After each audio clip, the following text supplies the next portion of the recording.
സുവിശേഷം ശ്രമിക്കാം. സമാധാനം നിങ്ങളോടുകൂടെ. വിശുദ്ധമത്തായി അറിയിച്ച മിശിഹായുടെ പരിശുദ്ധ സുവിശേഷം. ഈശോ അവിടെ നിന്ന് പുറപ്പെട്ട് ടയർ, സീദോൻ എന്നീ പ്രദേശങ്ങളിലേക്ക് പോയി.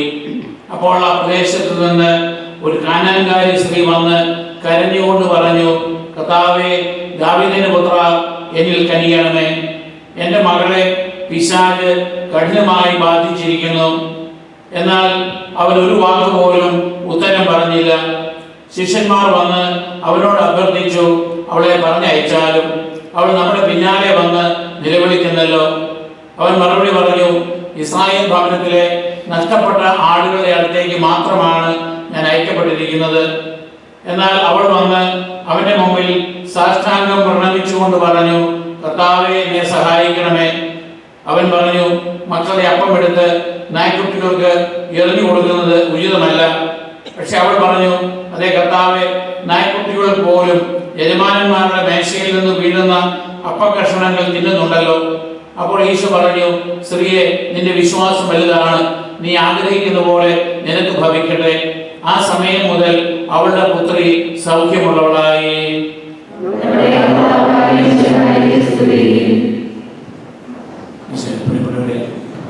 ഇന്നത്തെ സുവിശേഷം തുടങ്ങുമ്പോൾ 3 പ്രദേശങ്ങളെ കുറിച്ച് പറയുന്നുണ്ട്: ടയർ, സീദോൻ, കാനാൻ. ഇത് നമ്മൾ ഭൂമിശാസ്ത്രപരമായ പശ്ചാത്തലം മനസ്സിലാക്കിയാൽ ഈ സുവിശേഷ ഭാഗം മനസ്സിലാക്കാൻ കൂടുതൽ സഹായിക്കും. നമുക്കറിയാൻ, കർത്താവ് ഇസ്രായേൽ ജനതയ്ക്ക് വാഗ്ദാനം ചെയ്ത കാനാൻ ദേശം, അതിൻ്റെ ഏറ്റവും നോർത്തിലുള്ള അല്ലെങ്കിൽ വടക്ക് ഭാഗത്തുള്ള 2 പ്രദേശങ്ങളാണ് ടയറും സീദോനും. സീദോൻ എന്ന് പറയുന്നത് നമുക്കറിയാം, എല്ലാ ജനതകളും ഉത്ഭവിച്ചത് നോഹയിൽ നിന്നാണ്. കാരണം നോഹയ്ക്ക് മുമ്പുള്ള എല്ലാ ജനതകളെയും ആ കാലഘട്ടത്തിൽ ഉണ്ടായിരുന്നവരെ മുഴുവൻ ജലപ്രളയത്തോടെ നശിപ്പിച്ചു. നോഹയുടെ 3 മക്കളിൽ ഒരാളാണ് ഹാം. ആ ഹാമിന്റെ മകനാണ് കാനാൻ. ആ കാനാനാണ് ശാപം കിട്ടിയത്. കാരണം ഹാം ചെയ്ത തെറ്റിന്റെ ഫലമായിട്ട്, ഒരുപക്ഷെ അതിന്റെ ഫലമായിരിക്കും കാനാൻ. അങ്ങനെ ആ കാനാന് നൽകപ്പെട്ട ഭൂപ്രദേശമായിരുന്നു, അവൻ താമസിച്ച ഭൂപ്രദേശമാണ് കാനാൻ ദേശം എന്ന് പറയുക. അത് ഫലഭൂഷ്ടമായിരുന്നു. പക്ഷെ അവരുടെ പാപമൂലം അവരിൽ നിന്നും അതെടുത്ത് ദൈവം ഇസ്രായേൽ ജനത്തിന്, യാക്കോബിന്റെ സന്താന പരമ്പരകൾക്ക് 12 ഗോത്രങ്ങൾക്ക് നൽകുകയാണ്. അതില് കാനാന്റെ ഒരു മകനാണ് സീദോൻ. ആ സീദോൻ താമസിച്ചിരുന്ന ആ ഭൂപ്രദേശം കൈയടക്കിയ അശേർ വംശജരുടേതായിരുന്നു. അതായത് യാക്കോബിന്റെ 12 മക്കളിൽ ഒരാളാണ് അശേർ. ആ അശേർ വംശജർക്ക് ജോഷുവ വഴിയായി ദൈവം നൽകിയ ആ ഭൂപ്രദേശമാണ് ഈ സീദോൻ എന്ന് പറയുക. അതുപോലെ തന്നെ അതിനോട് അടുത്ത് തന്നെയുള്ള 20 മൈൽ അകലെയുള്ള ഒരു ഐലൻഡാണ് ഈ ടയർ എന്ന് പറയുക. ടയർ എന്ന് പറയുന്നത് കുറച്ചുകൂടി പാറപ്രദേശമാണ്. പക്ഷെ ഈ പ്രദേശങ്ങൾക്കുള്ള ഒരു പ്രത്യേകത, അവിടുത്തെ മരങ്ങൾ വളരെ നല്ല ക്വാളിറ്റി ഉള്ളതാണ്. അതുകൊണ്ടാണ് അവിടെ നിന്ന് ജെറുസലേം ദേവാലയം പണിയുവാൻ വേണ്ടി ദാവീദ് രാജാവ് അവിടെ നിന്നാണ് മരങ്ങൾ ഇമ്പോർട്ട് ചെയ്തത്. അതുകൂടാതെ തന്നെ നമുക്കറിയാം, സോളമൻ രാജാവിന്റെ കാലഘട്ടത്തിലാണ് ദേവാലയം പണിയുക. അതുകൊണ്ട് നല്ല ശില്പികളെയൊക്കെ കൊണ്ടുവന്നതും ഈ ടയർ, സീദോൻ പ്രദേശങ്ങളിൽ നിന്ന് ആയിരുന്നു. എന്നാൽ ഈ ഇസ്രായേൽ ജനത്തോട് ദൈവം ആവശ്യപ്പെട്ടിരുന്നു, നിങ്ങൾ വിജാതീയരായ അല്ലെങ്കിൽ കാനാൻ ദേശത്തെ വിഗ്രഹാരാധകരായ പാപികളായ ആളുകളുമായി ഒന്നിച്ച് താമസിക്കാൻ പാടില്ല. അവരുടെ പാപത്തിന്റെ ഫലമായിട്ട് അവരെ നിങ്ങൾ നശിപ്പിക്കണം. എന്നിട്ട് വേണം നിങ്ങൾ അവിടെ കൈയടക്കാൻ. പക്ഷേ ഈ ടയർ, സീദോൻ പ്രദേശങ്ങളിലേക്ക് പോയ അശേർ വംശജര് ഇവരെ എല്ലാവരെയും നശിപ്പിച്ചില്ല, അവരെ ഓടിച്ചില്ല. അപ്പൊ അതുകൊണ്ട് അവര് വിജാതീയരും അതുപോലെ തന്നെ അശേർ വംശജരും ഒന്നിച്ചൊക്കെ താമസിക്കേണ്ടി വന്നു. അതുകൊണ്ട് തന്നെ അശേർ വംശജര് പാപത്തിനിടയായി. അവിടെ നോർത്തേൺ ഇസ്രായേൽ അസിറിയക്കാരെ നശിപ്പിച്ച കാലഘട്ടത്തിൽ അവരെല്ലാം ചിതറിപ്പോവുകയും അതുപോലെ തന്നെ നഷ്ടപ്പെട്ട ഗോത്രങ്ങളുടെ ഭാഗമായി തീരുകയും ചെയ്തു. അങ്ങനെ അവിടെ വളരെ കുറച്ച് മാത്രമേ ഉള്ളൂ ഒരുപക്ഷെ ഇസ്രായേൽക്കാരുണ്ടെങ്കിൽ തന്നെ. അതുകൊണ്ട് വിജാതീയരായ സ്ത്രീകളെ പറ്റിയാണ് പറയുക. കാനാനുകാരിയായ ഒരു സ്ത്രീ, അതായത് അവള് തിരഞ്ഞെടുക്കപ്പെട്ട ആ ഇസ്രായേൽ വംശത്തിൽപ്പെട്ട ഒരു സ്ത്രീയല്ല. അപ്പൊ അങ്ങനെ വിജാതീയായ ആ സ്ത്രീയെ ഈ വിജാതീയരുടെ പ്രദേശങ്ങളിലേക്ക് ഈശോ അധികം പോകാറില്ല. കാരണം ഈശോ പറയുന്നുണ്ട്, ഞാൻ ഇസ്രായേലിലെ നഷ്ടപ്പെട്ട ആളുകളുടെ അടുക്കലേക്കാണ് ആദ്യം വരുന്നത്. കാരണം അവരെ ആദ്യം തിരിച്ചെടുത്ത ശേഷം അവരിലൂടെയാണ് മറ്റുള്ളവരെ എടുക്കേണ്ടത്. അപ്പൊ അങ്ങനെ ഈശോ എങ്കിലും ഇങ്ങനെയുള്ള പ്രദേശങ്ങളിലേക്ക് പോകുന്നത് കുറെ സമയം മറ്റു ആളുകളിൽ നിന്നും അകന്നു നിന്നുകൊണ്ട് തന്റെ ശിഷ്യന്മാർക്ക് പരിശീലനം കൊടുക്കുവാനും അല്പം വിശ്രമിക്കാനും ഒക്കെയാണ്.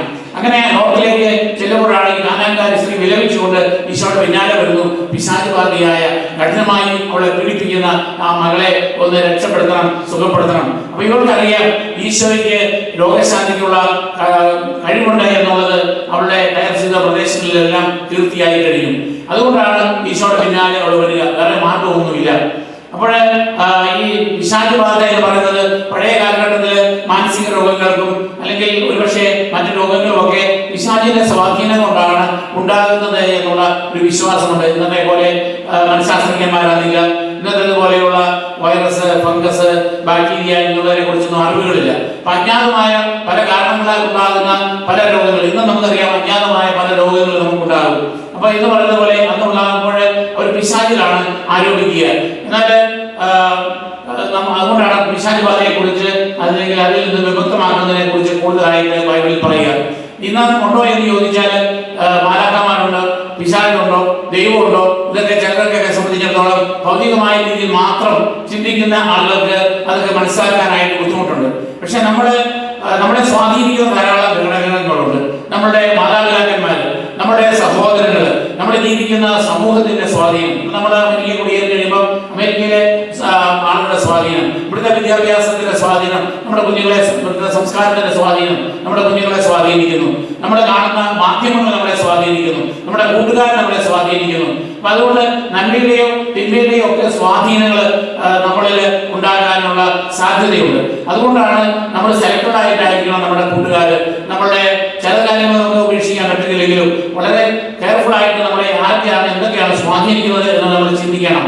ഇവിടെ ഈ തിന്മയുടെ സ്വാധീനത്തിൽ നിന്ന് അവളുടെ മകളെ രക്ഷപ്പെടുത്തുവാൻ വേണ്ടിയിട്ട് അവൾ വന്ന് ചോദിക്കുമ്പോൾ അവള് ഈശോയെ അഡ്രസ് ചെയ്യുന്ന ഒരു കാര്യമുണ്ട്.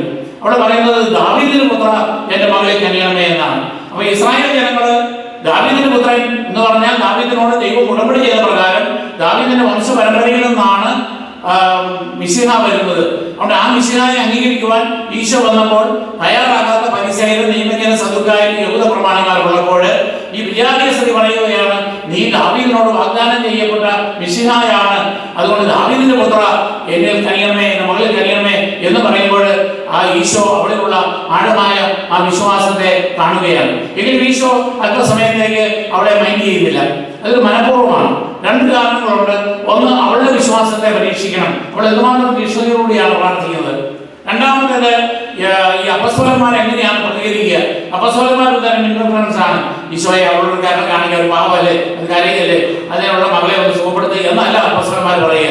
അവർ പറയുന്നത് അവളെ എങ്ങനെയും പറഞ്ഞുവിടും. ഒന്നെങ്കിൽ അവളെ മകളെ സുഖപ്പെടുത്തും, ഇല്ലെങ്കിൽ അവളെ പറഞ്ഞുവിടും. അങ്ങനെ ഒരു ഇന്റർഫറൻസ്, ഇതൊക്കെയാണ് നമ്മൾ പലപ്പോഴത്തേക്ക് അവരുടെ അടുത്ത് സഹായം ചോദിക്കുന്നവരെ എങ്ങനെയെങ്കിലും ഒഴിവാക്കാനായിട്ട് നമ്മൾ നോക്കും. എന്നാൽ ഈശോ കാണുന്ന അങ്ങനെയല്ല. അതുകൊണ്ടാണ് ശിഷ്യന്മാർക്ക് കൊടുക്കുന്ന ഒരു പരിശീലനം അങ്ങനെ ഒഴിവാക്കാനുള്ളതല്ല. നമ്മളുടെ സമൂഹത്തിൽ ജാതിമത ഭേദമന്യേ ആരും നമ്മുടെ കരുണ ആവശ്യപ്പെടുന്നോ അല്ലെങ്കിൽ അവരെ അർഹിക്കുന്നോ അവർക്ക് കരുണ കൊടുക്കുവാൻ നമ്മൾ നിയോഗിക്കപ്പെട്ടവരാണ്. ഇനി ഈശോ അവളോട് പറയുന്ന ഡയലോഗുണ്ട്. അതായത് അവൾ സാഷ്ടാംഗം വീഴുകയാണ്. അതായത് മുട്ടുകുത്തുക മാത്രമല്ല, അവൾ നിലത്ത് സാഷ്ടാംഗം വീണാപേക്ഷിക്കുകയാണ്. എന്ന് പറഞ്ഞാൽ ഞാൻ എന്നെ പൂർണ്ണമായും നിന്നെ സമർപ്പിക്കുന്നു. അതാണ് സാഷ്ടാംഗ പ്രണാമത്തിന്റെ അർത്ഥം. അങ്ങനെ അവൾ സമരത്തിനെ സമർപ്പിച്ച് ഞാൻ അലുമപ്പെട്ടുകൊണ്ട് അവൾ പറയുകയാണ്. ഇത് സഹായം ചോദിക്കുമ്പോൾ ഈശോ പറയുകയാണ്, ഈ മക്കളുടെ അപ്പം എടുത്ത് നായ്ക്കുട്ടികൾക്ക് കൊടുക്കുന്നത് ശരിയല്ല. ഇവിടെ രണ്ട് മൃഗങ്ങളെ കുറിച്ച് പറയുന്നുണ്ട്. ഒന്ന്, നഷ്ടപ്പെട്ടു പോയ ഇസ്രായേലിലെ ആടുകളുടെ അടുക്കലേക്കാണ് എന്നെ അയക്കുന്നത്. ഇവിടെ ഈശോ ഉപയോഗിക്കുന്നത് നായ്ക്കുട്ടികളുമാണ്. എന്താണ് ഈ ബൈബിളിലെ ഇങ്ങനെയുള്ള മൃഗങ്ങളുടെ പ്രതീകങ്ങൾ? നഷ്ടപ്പെട്ട ആടുകൾ എന്ന് പറയുമ്പോൾ ദൈവവും ഇസ്രായേൽ ജനവും തമ്മിലുള്ള ബന്ധത്തെ പറ്റി പറയുക. ഇസ്രായേൽ ജനം ദൈവത്തിന്റെ പ്രത്യേകമായി തിരഞ്ഞെടുക്കപ്പെട്ട, സംരക്ഷിക്കപ്പെടുന്ന, പരിഹരിക്കപ്പെടുന്ന ആടുകളും ദൈവം ഇടയനുമാണ്.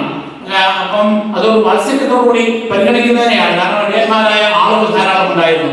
ഇവിടെ നായ്ക്കുട്ടികൾ എന്ന് പറയുമ്പോൾ രണ്ടു തരത്തിലുള്ള നായ്ക്കളുണ്ട്. ഒന്ന് തെരുവ് നായ്ക്കളുണ്ട്, മറ്റൊന്ന് വളർത്തു മൃഗമായിട്ട് കാലുവലിച്ച് വളർത്തുന്ന നായ്ക്കളുണ്ട്.